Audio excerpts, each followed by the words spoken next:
Welcome, everyone. It's so good to see so many people here today. Um, and happy Martin Luther King Day. I hope you all have had a good day. Um, I'm Sandra Stein. I'm chair of the activities subcommittee that has developed the Triangle Thinkers and Doers um, series and this is our second um, but very special one for Martin Luther King Day.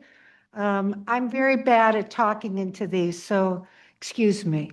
Um, you'll the organizing the series is a collective effort, and all the people in the front row, except for the last woman who is our speaker, are part of the team, and you'll meet them during the day as they help get the uh, organization going.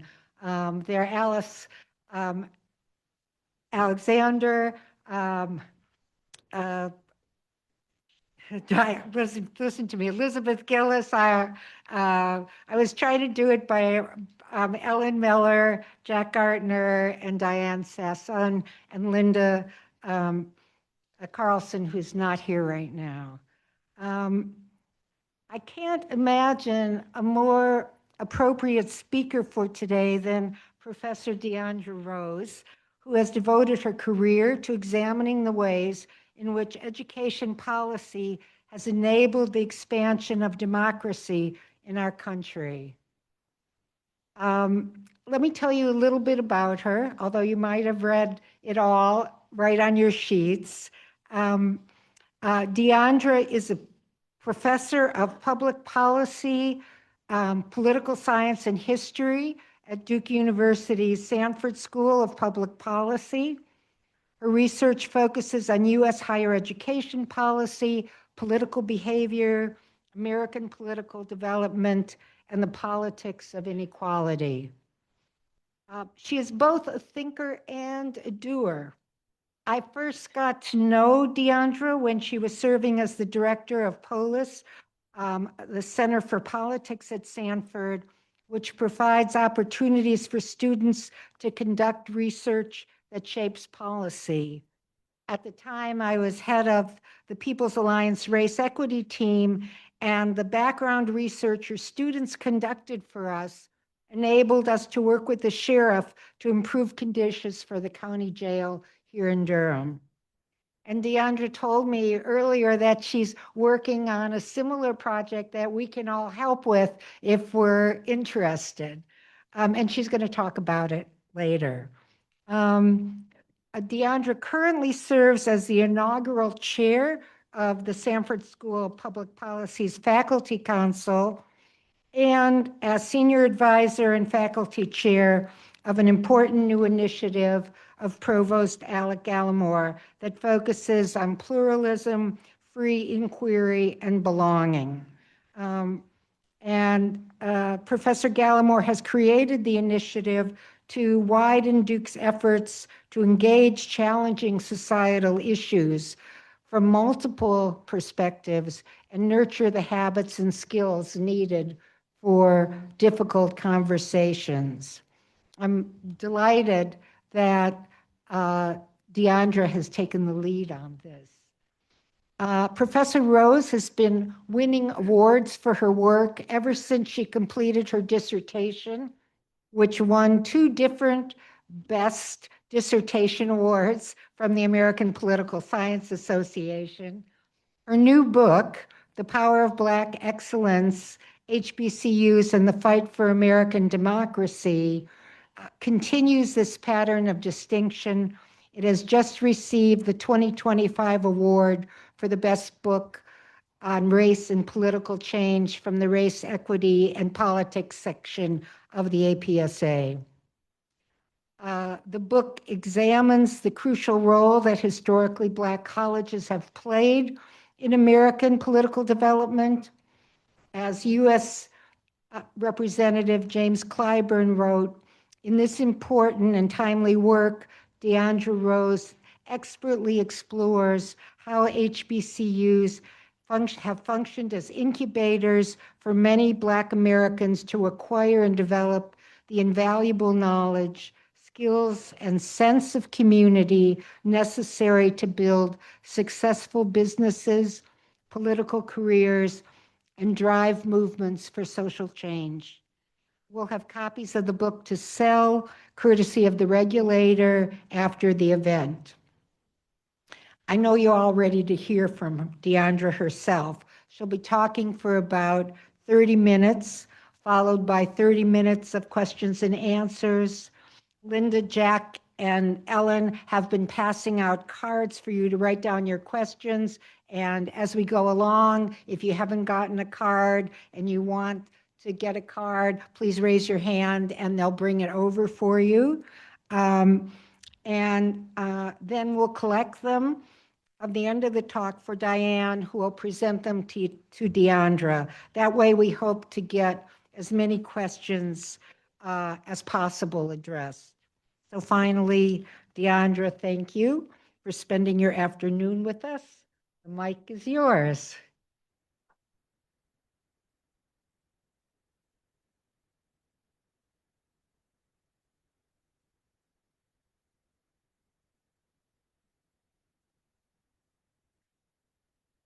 Good afternoon, everyone. Hello. So it is a real privilege to be with you, especially on MLK Day. So happy MLK Day to you. I want to start off by saying a special thank you to my dear friend Sandra Stein for that kind introduction, and to Sandra and the entire activity subcommittee for the invitation to be with you today. The last time I was here was in 2019, and I've been like chomping at the bit to get back. So thank you so much for letting me spend time with you today. So, as Sandra mentioned, I'm a political scientist, and my work focuses on the relationship between education, education policy, and politics. And I'm especially interested in the ways that lawmakers and policymakers more broadly can use access to education and the way that we deliver education to promote democratic citizenship. Now, I have to say, as you can imagine, there couldn't be a more boring time to be a scholar of education in the United States. You know, it's the most fascinating moment to do this work. And political scientists have long understood this connection between educational access and educational attainment and democracy. So we know that people who have higher levels of educational attainment tend to vote at higher rates. They tend to contact elected officials, volunteer for campaigns or political activities. They protest. They do all of these political and civic activities at substantially higher rates than their counterparts who have lower levels of educational attainment. We also know that people with more education are significantly more likely to be tapped to participate in civic and political activities.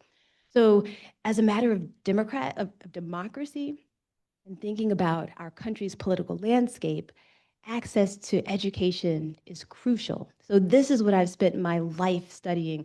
So my first book was called Citizens by Degree, and I looked at how landmark higher education policies like the National Defense Education Act of 1958, which really started federal financial aid in the United States, and the Higher Education Act of 1965, along with Title IX in 1972, helped to usher more Americans, and in particular women, into colleges and universities at higher rates.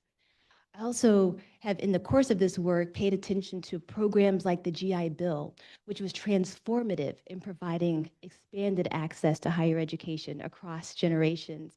And so this new work that I'm going to spend some time talking to you about today has really sort of tied a circle around this sort of span of scholarship. And I'm really excited to talk about that on this particular occasion. So when I was thinking about what I wanted to share with you today, I found myself dwelling on two things. So first, of course, the amazing and transformative legacy of the Reverend Dr. Martin Luther King Jr., and thinking about his powerful work to promote civil rights in the United States. I'll talk about that a little bit. The second thing that I really spent a lot of time thinking about is the significance of this year in marking the 250th anniversary of the signing of the Declaration of Independence. And the fact that this document set out something that has served as a North Star for our polity and our democracy. So, setting forth these revolutionary ideals and the notion that all people are created equal and that they possess unalienable rights to life, liberty, and the pursuit of happiness. Dr. Martin Luther King fought to help our nation make good on the promises that were made in that foundational document. And while we have a great deal of work left to do to ensure that all people are treated indeed equally, I'm really struck by the transformation that our nation has undergone across recent generations. Just over 100 years before Congress passed and President Lyndon B. Johnson signed the 1964 Civil Rights Act, thereby ending legal racial segregation in public accommodations and prohibiting race-based discrimination in employment, 100 years before that, about 4 million Black Americans were enslaved, living in a system of lifelong oppression and bondage, whereby their entire existence revolved around unremunerated labor on behalf of others and in pursuit of others' happiness. After the end of the Civil War in 1865, and with the emancipation of formerly enslaved people, there was this brief and fascinating period of Reconstruction. And we saw a period in which there was unprecedented participation in social, economic, and political life among Black people. But shortly after that, starting around 1890, we started to see a repressive backlash against that level of democratic inclusion. And that led into and ushered us into this era of repressive Jim Crow segregation. And it was that period of segregation that Martin Luther King and his colleagues and his allies really worked to change. So through his work in the Southern Christian Leadership Conference, where he championed social change through nonviolent protest strategies like peaceful disruption and civil disobedience, Dr. King helped to build a powerful movement for Black liberation that was rooted in grassroots activism, and it was fueled by churches, by student activism. So colleges and universities, including many here in North Carolina, played an important role in that movement, and many students, I'm sure many of you here, participated in activism during that period. And then we saw also brilliant legal strategy that went into that work that came out of a number of these institutions of higher education. So his iconic I Have a Dream speech, delivered during the 1963 March on Washington, framed civil rights for Black Americans as a democratic imperative and one that was rooted in the ideals set forth in the Declaration of Independence. So today, as we remember the Reverend Dr. Martin Luther King, I'm reminded of the powerful role that education played in his own journey to becoming one of the most important leaders in American history. I'll tell you a little bit of a story. In the year 1944, after skipping 2 grades in high school, when he was just 15 years old, Martin Luther King Jr. enrolled in Morehouse College in Atlanta, Georgia. Looking back on his education, he remembered Morehouse as being a site of racial awakening. And he described his campus community at his historically Black college as a place that created this environment where students felt free to talk about thorny issues like race. And they did so with professors who encouraged them to ask questions and to think not only about the past and the challenges that they faced, but also about how to achieve positive change in the future. So he said, remembering his experience, quote, "There was a free atmosphere at Morehouse, and it was there that I had my first frank discussions on race. The professors were not caught up in the clutches of state funds and could teach what they wanted with academic freedom. They encouraged us in a positive quest for a solution to racial ills. I realized that nobody there was afraid. Important people came in to discuss the race problem rationally with us." Later on, as Dr. King moved into his work as a leader in the civil rights movement, it was interesting that he also, in turn, had a positive impact on HBCU students who came behind him. So, civil rights activist and leader Julian Bond later remembered that when he was a Morehouse student, Martin Luther King actually taught him in a class, so he was a lecturer. And he recalled, quote, he was a famous person, but he was nowhere near the famous person he is now. He was very easy and informal. So we come in every week. The class was a team taught class. And he and a fellow who had been a philosophy professor when he was at Morehouse, the two of them would sit at the front of the room, 6 students in the class, and we talk about philosophy. Most of the time, we talked about the civil rights movement, the Montgomery bus boycott. So, like many Black Americans who served at the vanguard of the nation's movement for social, economic, and political equality, the experiences that Martin Luther King and Julian Bond had at their institutions of higher ed, at their HBCUs, were formative ones. So, in my book, The Power of Black Excellence, HBCUs and the Fight for American Democracy, I spend time exploring the significance of these particular educational institutions for the nation's protracted fight for democracy.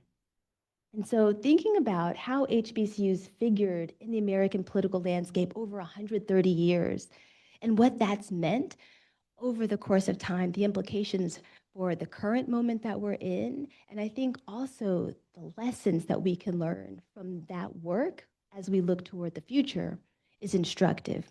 And I'll talk about that today.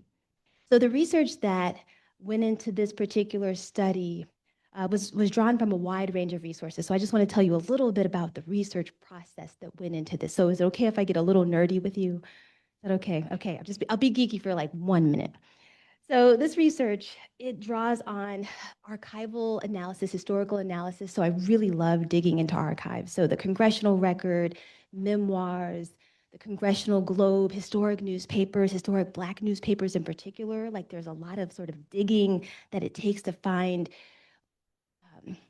more senior and seasoned voices, but also voices that historically have been marginalized in our national discourse. So doing a lot of archival research, research on different campuses, like going through their papers was a lot of fun. I have to tell you, there was one day when I was on the campus at Spelman College, and I'm looking through these dusty old boxes of records, and I come across this a letter of admission. It was actually a letter of recommendation, and it was actually by Martin Luther King on behalf of a student who was applying to Spelman. So I just remember holding this document in my hand, and for a slight second, I thought about trying to pilfer it, like put it in my purse. But I think they would have like tackled me there. They're really tight with that collection.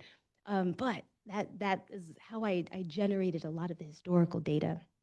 In addition, I created my own original survey. So my hope was to get some insight into different educational experiences that American college students have had at different types of institutions, particularly historically Black colleges and predominantly white institutions, or PWIs. And so I did what I call the college experience study in 2018. So it was actually the year before I came to the Forest at Duke last. And that included, it was a web-based survey of about 2,000 people, including an oversample of Black Americans, with about a third of whom were HBCU grads, just to ensure that I had enough data to gain reliable insights into that population. I supplemented these data with some rich qualitative data in the form of interviews. So I did more than 100 interviews with HBCU alumni, plus a smaller study of political elites. So I went actually up to DC and into Raleigh and some surrounding areas to talk to about a dozen, actually 13 current and former Black elected officials. So, it was interesting, like when I was sort of processing those data, I started off by asking, is it okay if I name you, or would you like to be anonymous? And like all the elected officials were like, tell people about me. Oops, use my name. So that's Jim Clyburn was super kind, among others, in sharing their stories with me. So that's where I get a lot of the data that I'll share with you today. Okay, end of my wonky period. Thank you very much. Tell you a little bit about how this project came about. So my fascination with HBCUs came about particularly when I noticed a set of statistics from the Thurgood Marshall College Fund. So According to the Thurgood Marshall College Fund, a full 40% of Black members of Congress, yes,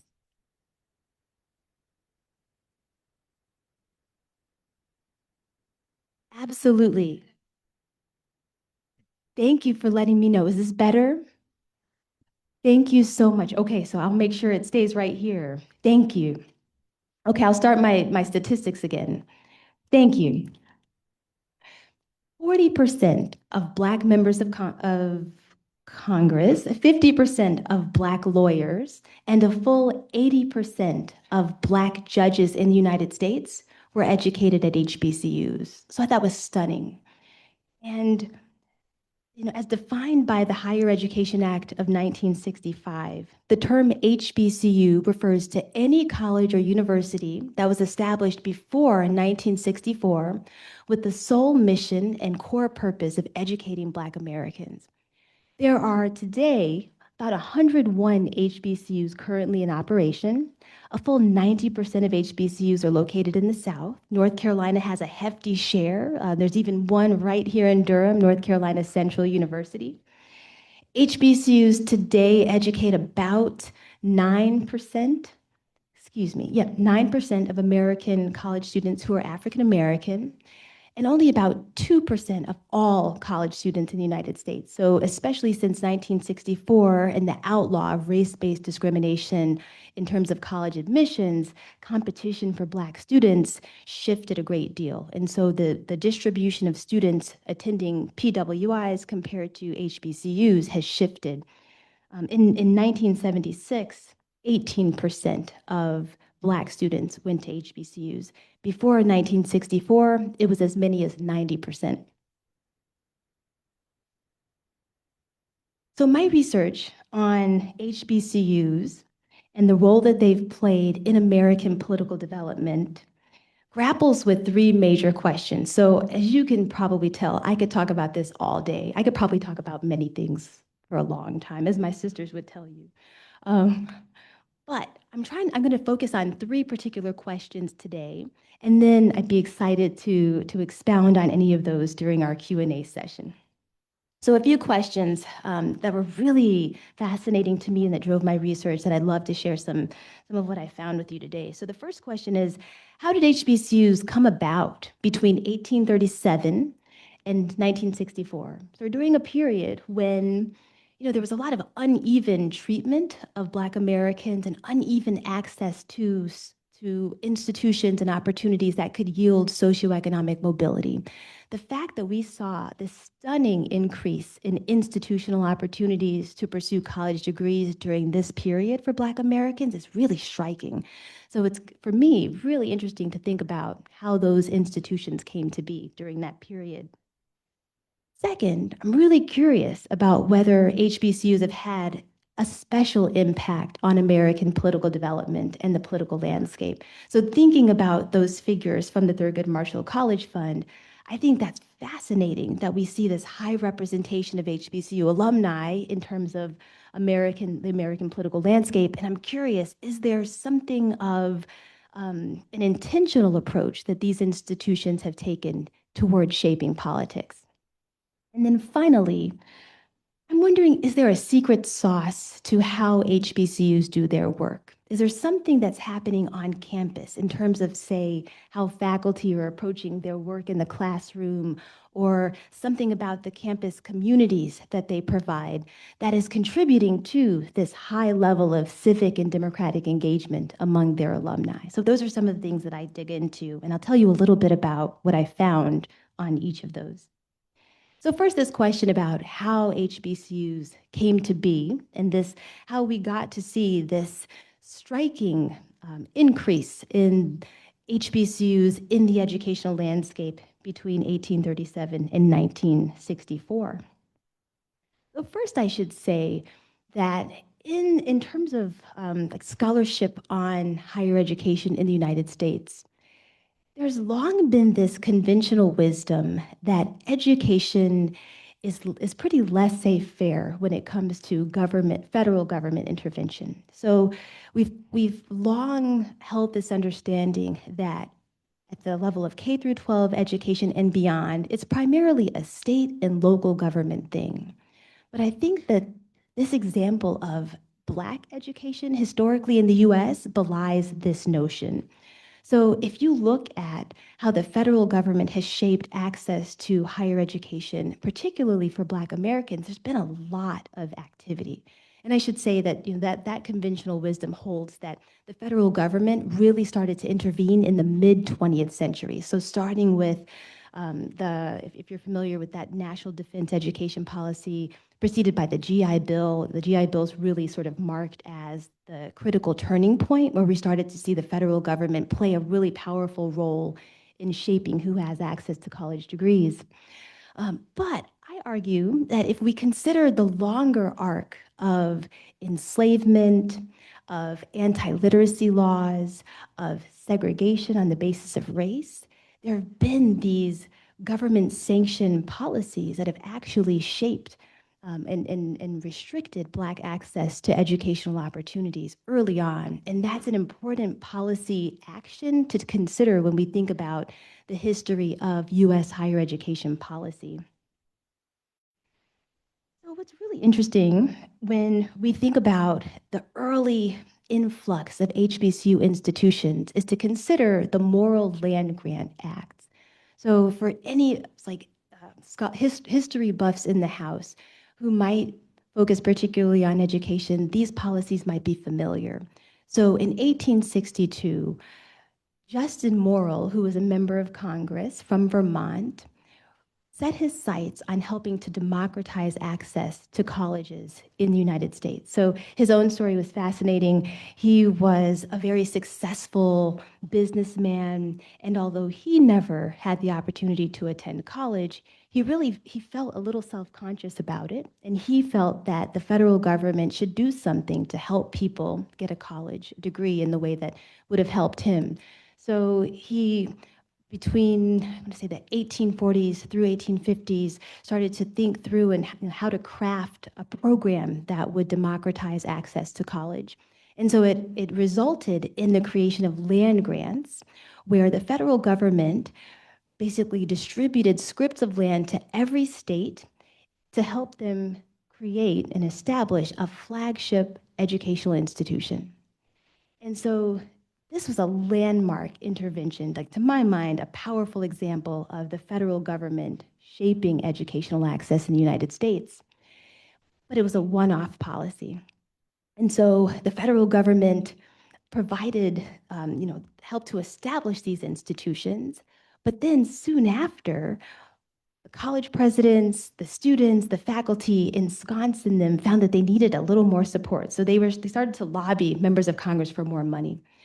And shortly after the 1860s, 1870s, 1880s, there were conversations about re-upping a land grant policy. So when conversations about how the federal government might provide additional support to these land grant colleges, there were a number of newly elected Black officials and Black voters after the passage of the 15th Amendment, the emancipation of formerly enslaved people that had happened in that interim, that led to some interesting questions being raised about how Black people would be treated by the land grant institutions. By the time the federal government passed the second land grant policy in 1890, there was a conversation about either establishing new land grant institutions that would accommodate Black students, or to integrate the existing land grant institutions. And so the historical record shows, not that lawmakers were as egalitarian as they would become in 100 years. They chose to maintain the segregated system. And they said that it would be okay to provide a separate but equal set of institutions to provide educational opportunity for Black students. And so to my mind, it's really interesting to note that years before the landmark Supreme Court decision in Plessy versus Ferguson, we saw this standard of separate but equal woven into the landscape of US higher ed institutions pretty early on. So, that land grant policy was something of a mixed bag. So, on one hand, it helped to democratize access to higher education. It fueled the creation of at least 17 new HBCUs, so institutions that would provide powerful educational support for Black Americans, but it also established this and sort of entrenched this institutionalized standard of separate but equal in education. And I could talk ad nauseum more about the history of government interventions in establishing HBCUs, and then also non-government interventions. So maybe a small asterisk is that there was also a lot of work by philanthropists, by war veterans, by clergymen, people, private actors in the landscape who are also really interested in providing educational opportunities. So education was viewed as a really important resource, as an important mechanism for helping especially newly emancipated citizens move into their roles in the polity. So I'll put a pause there.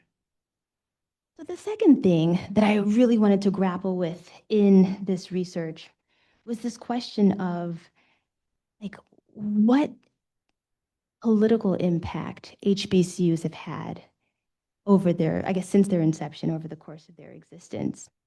So one of the things that I think is especially interesting is to think about, I guess I'll start with an interesting debate between Booker T. Washington and W.E.B. Du Bois. So these prominent scholars were both products of historically Black colleges. So W.E.B. Du Bois attended Fisk University. He later taught at Wilberforce University and Atlanta University. And he was a prominent sociologist, historian, and advocate for civil rights. Booker T. Washington, on the other hand, was an alum of Hampton Normal School, later Hampton University, and Wayland Seminary, and he was the founder of Tuskegee Normal and Industrial Institute, which later became Tuskegee University in Alabama. And so they had very different perspectives on how education could be marshaled to promote educational access, social advancement, political advancement for Black Americans. So for W.E.B. Du Bois, and maybe I'll start with Booker T. Washington. For Booker T. Washington, he felt that a vocational approach to education was the right approach to take. So helping Black citizens prepare for the jobs that existed at that moment, equipping them with vocational skills such as agricultural skills, domestic labor skills that would help them to achieve some economic advancement was really the right focus and the priority that ought to have been the priority. Du Bois, on the other hand, felt that this focus on achieving economic advancement was important. And in addition to that, there was also this imperative to help train leaders who could serve at the vanguard of civic and political advancement. So providing educational training, not only or solely in the areas of vocations, but also in teaching philosophy and political science, the classics, teaching arts as well as sciences, so to help develop leaders who could tackle the ongoing challenges that Black Americans faced in society. So what's interesting about this debate is that it really helped to shape two models of education for Black Americans that we saw play out in the early HBCU institutions. So there were some institutions, especially early on, that really did focus primarily on the domestic arts, on agricultural training. And then there were some that really provided a more rounded liberal arts curriculum. Over time, of course, we've seen HBCUs more broadly move toward that liberal arts curriculum. But it was interesting to me, especially, to think about the fact that there was this very robust and widely public debate about what education is for and how it ought to look, especially if we want to achieve particular goals. So I think, to fast forward to today, I think we're at an inflection point here when we're thinking about the purpose of education and higher education in particular, and this question about what it means for our society. From the very beginning, HBCUs were political. So, to have a set of institutions that is built around the purpose of educating Black people in a society where Black people are often marginalized and hold tertiary or second class citizenship, that notion of empowering the class of people was indeed political and disruptive.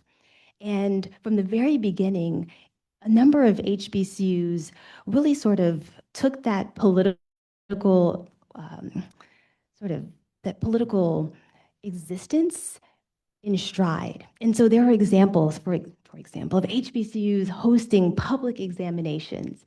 So they would invite people to come and check them out as their students recited Latin or they did their geometry final publicly. And it was impressive to see these students perform at the highest academic levels. And as many noted in the history, that even the most skeptical opponent, people who really didn't think that Black students could learn at that level, were impressed to see such performance in the HBCU students.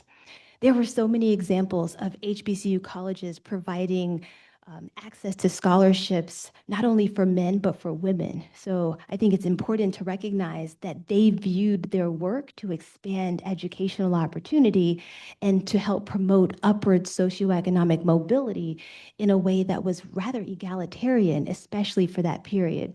HBCUs are noteworthy because in the landscape of US higher ed institutions, they were co-ed from very early on. They were integrated racially from very early on. So there were instances of, as it is today, many HBCU faculty are non-African American or non-Black.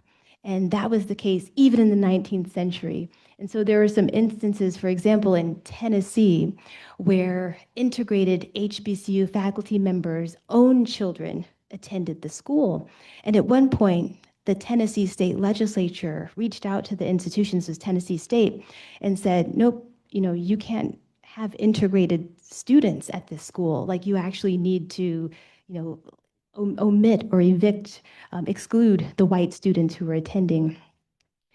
The state of Tennessee actually provides a number of interesting examples of how far the state would go to maintain racial segregation in their institutions. At one point, for example, the state of Tennessee, rather than integrating the flagship state university, historically white state institution, they actually provided Black students who are applying for admission, what they called moral scholarships to attend graduate school up north in states like Iowa. So it was a really interesting history of how, again, state level intervention in shaping student access in different ways.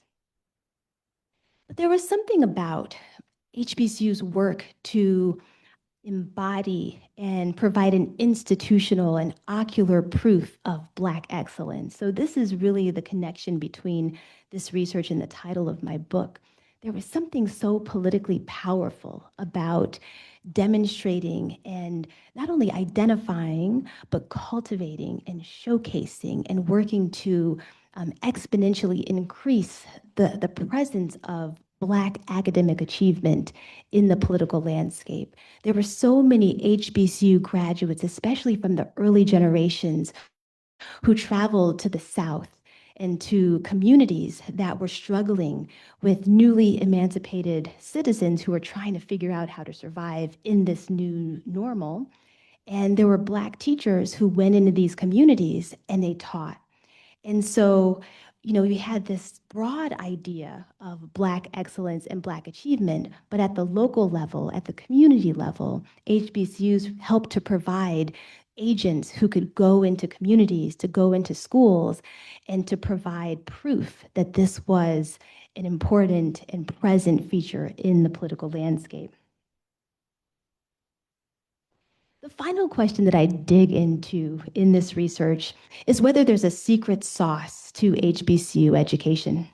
And so, to my mind, I think that all professors have secret sauce. Any former, current professors in the house? A few of us, yeah, right, we all. So every semester I walk in and I'm like, yes, and the students are excited to see me.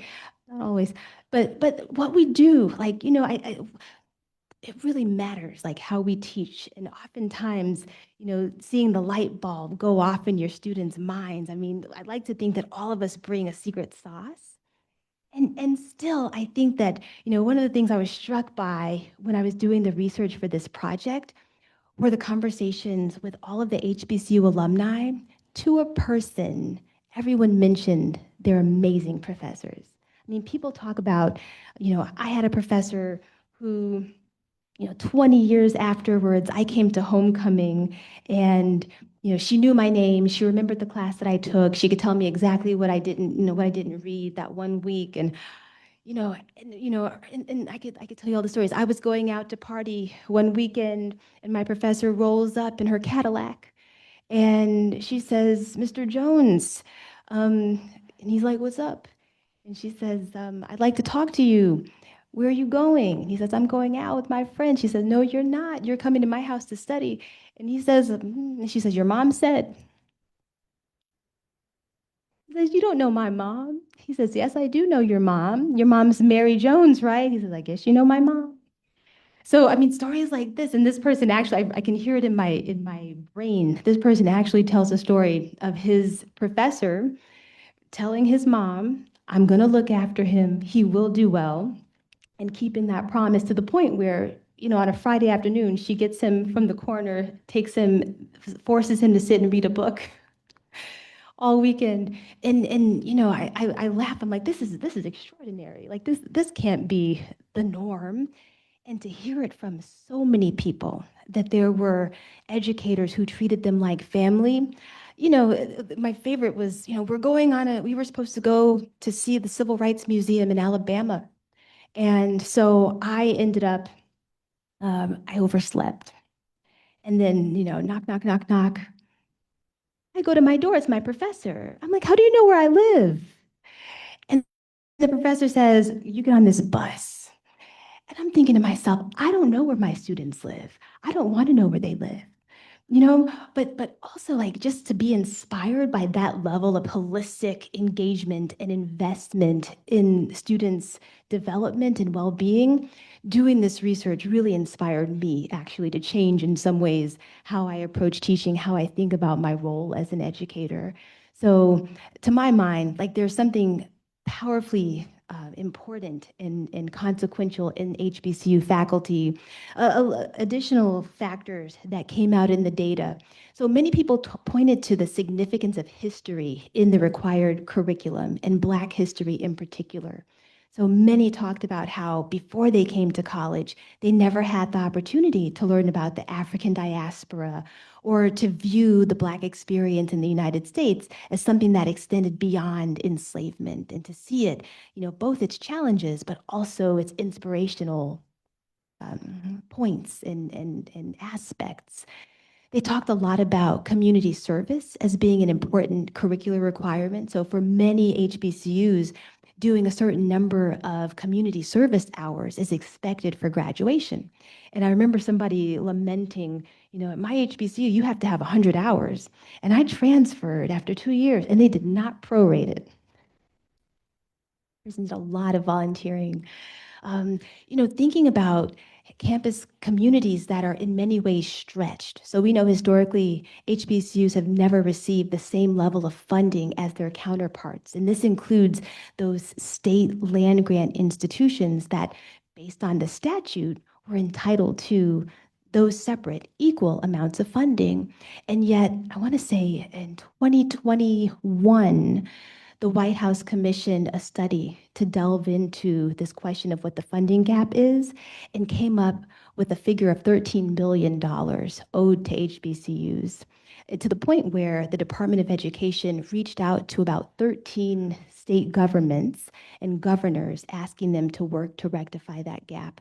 So thinking about that, sort of the stretch that many of those HBCUs institutions have dealt with, a lot of the students on those campuses have been brought into the work of advocating for their campuses.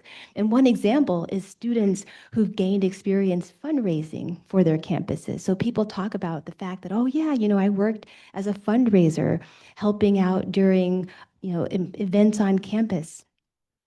in order to help raise money for my institution. And people were well aware of the historical challenges that their HBCUs faced, but also they were very proud of their institutions and excited to step up to support them. So these are just a few examples of how politics shines through on campus and how the campus experience has helped to promote high levels of civic engagement, political engagement among their alumni.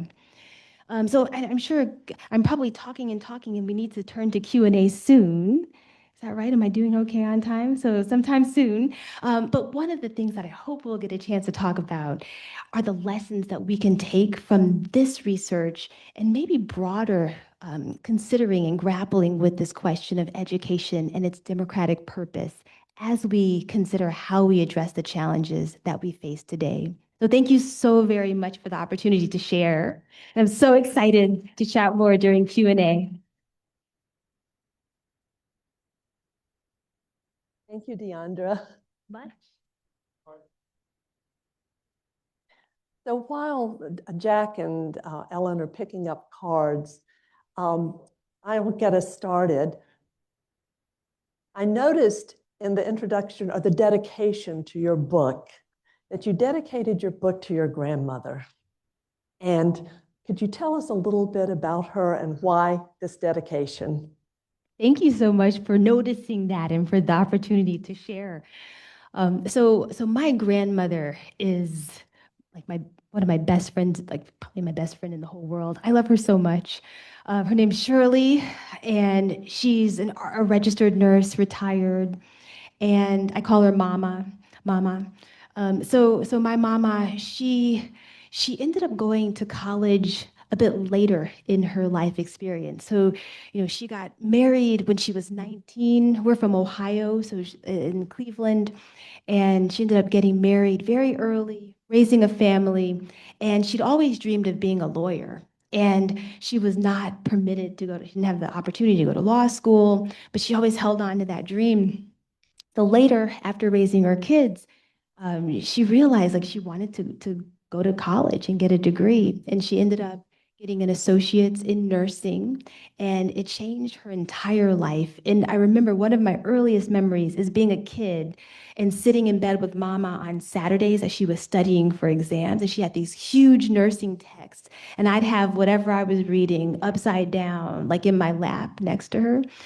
So my grandmother was a huge influence on my life and was the person who made education and reading cool and just the exemplar of all things excellence. There are a number of questions about women and HCBUs. What was the role of women in establishing the colleges? And what about the role of gender and the secret sauce of teaching? Yeah. Oh, I thank you so much for these questions. So women were very much involved in the early establishment of HBCUs and in their growth. There's so many examples of these pioneering women educators and administrators who came out of these institutions and who led them. And so one of the things that I found especially fascinating was how many HBCU leaders maintained really prominent roles in their local communities. So they were often tapped to engage in speaking events or to serve on boards. And so there were a number of women who served as like the first head of school. So there was Fanny Coppin Jackson, who was the first woman to serve as the head or the principal of a higher ed institution in the United States associated with HBCUs. So these institutions provided institutional opportunities for Black women in particular to gain a lot of influence. But women more broadly, we saw among philanthropists a lot of support for the establishment of different HBCUs. So women were very much a part of the establishment and the success of these crucial institutions. And in that secret sauce, I will say, like a lot of there was gender balance in the insights that I got in terms of, I, I heard of both male teachers and female teachers as having had a powerful impact on their students. But I will say, people talked a lot about women who were like their mothers or grandmothers or aunts and how that really meant a lot to them. Can you say anything else about the secret sauce? There was another question about what are the ingredients of that secret sauce? I mean, it's interesting. I think a lot of it has to do with a holistic perspective on the student. If for me, there's as a scholar of education, I think a lot about educational institutions and this idea of the ivory tower, that colleges and universities can exist in a special space that is away from and separate from the messiness of politics and society. But I think HBCUs have, like, you know their mission. They've always known that they're not to be too far removed from that messiness. Anytime you seek to educate a group that's historically marginalized, I think women's colleges historically have also been well versed in this dynamic. That's political work, that's disruptive work. And so some of the secret sauce is, I think, not only an awareness of that, but sort of a stalwart willingness to go there. So I think for faculty who are willing to recognize that, you have to actually have some tough conversations with your students and let them know about the world that they're going out into. Maybe thinking through, like, you might want to be especially tough on your students. So I think that was something else too. People talked about how their professors were really demanding and held very high standards. And at the time, they hated their professors. But afterwards, they really appreciated that rigor because it made them better and made them better able to move into their careers and to make a difference in society. There are a couple of questions that go back to the history, more interest in the beginnings of why were there more HBCUs established in the South, and what was the political content that allowed HBCUs established, the ones that were established early before the war in the 1830s, 1840s? I love these questions. So, part of the reason the reason for the preponderance of HBCUs in the southern states was segregation. So there were so many instances of Black students attempting to enroll in the flagship land grant institutions and being turned away because of their race. And so if you look at the sort of, they call them the 1890 and 1862 HBCUs on a map, there's this fascinating like dyad structure where you look at states like Georgia, North Carolina, South Carolina, throughout the South. There's a flagship, like historically white institution, like the main land grant institution that people think of, and an HBCU in each of those states. So there's always the pairs. Thinking through like the political context that made it possible for those earliest HBCUs, I think that's especially fascinating. The very first HBCU was established in 1837 by a Quaker philanthropist, a man named Richard Humphreys. And his family was from the West Indies, and I want to say they were coffee producers. And he recalled seeing, his family had owned and enslaved people. He moved up to Philadelphia, and he was very quickly surprised to see just the disparity between Black people and white people in that state. And so he decided to bequeath 10% of his estate to the establishment of an educational institution to support Black students. So, that's one example of how a lot of the early support for HBCUs came about, and that was the very first one. Someone would like to know why you went to the University of Georgia. Yeah. What factors played in that decision? I love this. And so one of the things I dug into in my research was like, how do people decide where to go to college? Right? Like, it's such a big decision. And I recall I was a clueless little person. Like I'm lucky I made it to college. Like it was one of those decisions. So I was first generation college graduate, and my grandmother went to college in her 40s. But in terms of like a 4-year experience, I didn't know much about it. And in my state, There was the Hope Scholarship. I don't know if anybody's ever heard of the Hope Scholarship. Yeah, so I was a recipient of the Hope, and UGA was free, and it was awesome in so many ways. But the fact that I could go to college on that scholarship made a huge difference. But one of the things people have asked me, so I've done something of a book tour, and I've talked about this research, and people have said, "Well, why didn't you go to an HBCU?" And honestly, like I wish I had known about the legacy of HBCUs the way that I know about it now. I wish I would have had that just as a part of the menu of options to consider more seriously. So I missed out on that opportunity as an undergrad, but and I say this wherever I go, like I love my alma mater. So like many people, I don't regret where I went, but it definitely was probably a different experience. Then there are a couple of questions that are about more current situations. We know that men are going to college less frequently than women these days. Is the same happening with people of color? Great question. So you're right. Like we know that since 1981, women have outpaced men as the recipients of bachelor's degrees.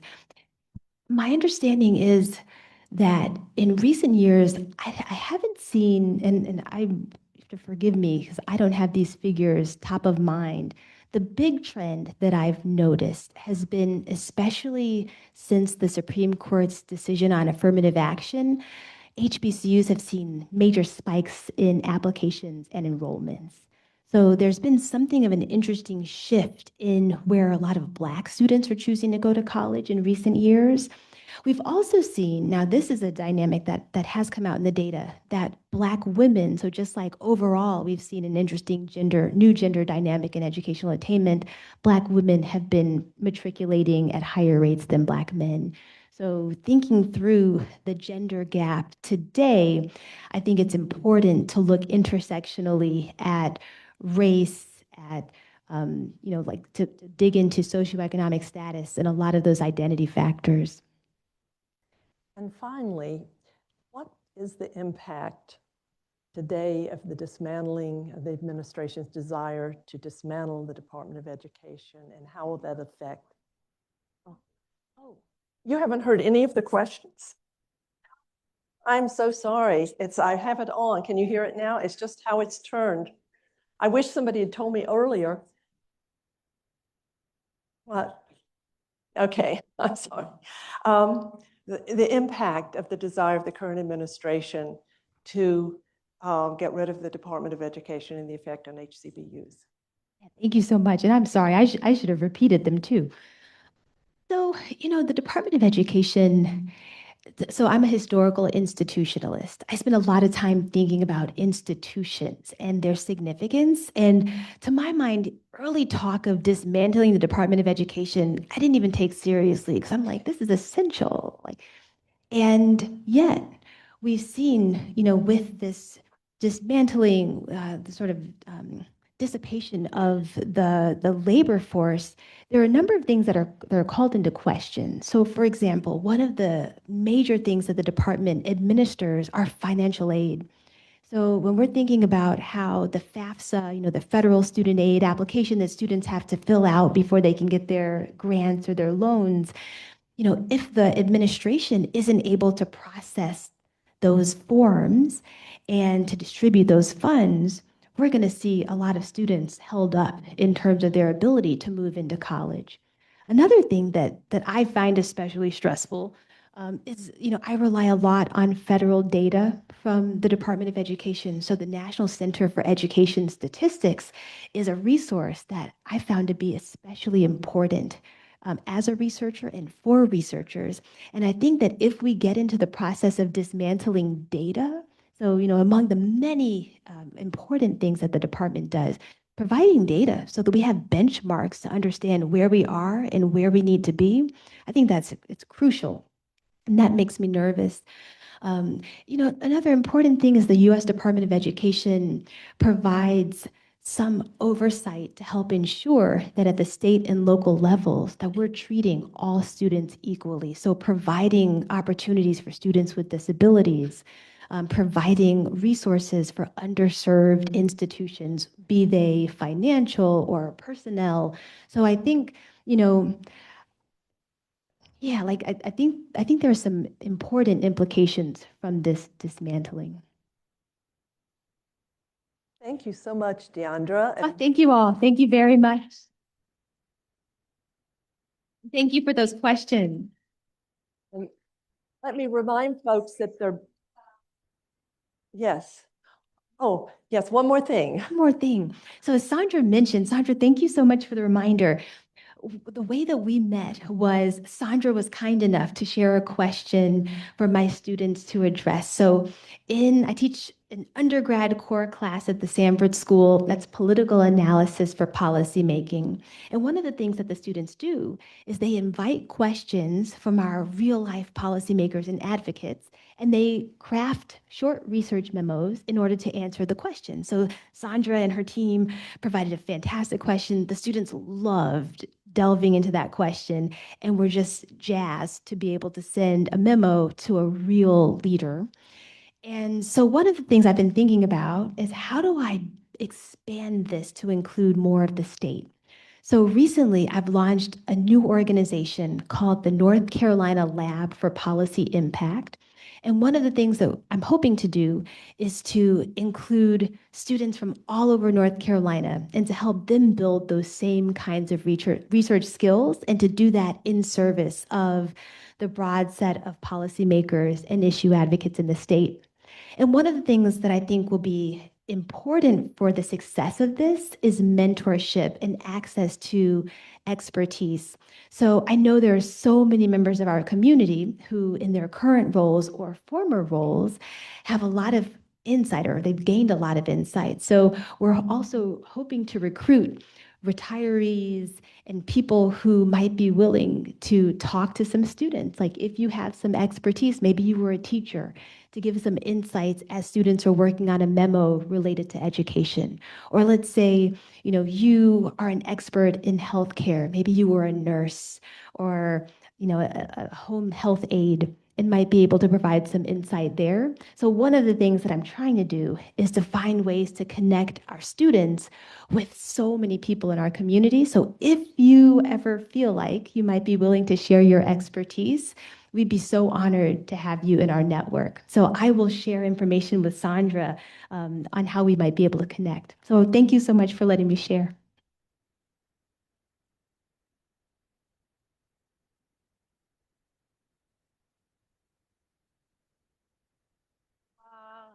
I hope you enjoyed the conversation. We have copies of Deondra's books for sale in the foyer, and she'll be happy. I told you I'm no good with these to sign them, no matter how many years I've been doing this. I just wanted to also remind everyone that our next speaker will be Gina Upchurch, who's the founding executive director of Senior Pharmacist. She'll be joining us on March 16th at the same time, 4 o'clock here. Gina's also on the National Commission that advises Congress on Medicare. So she'll have interesting things to tell us about what's happening with our health care. And the last thing I'd like to add is while we are all set for the spring, if you have ideas about other speakers, people that you know in the Triangle area, that would be great to bring to the forest, who you think we could all learn from, please let us know so that we can add them to our series next fall. Thank you all very much for being here. It's great to be with you.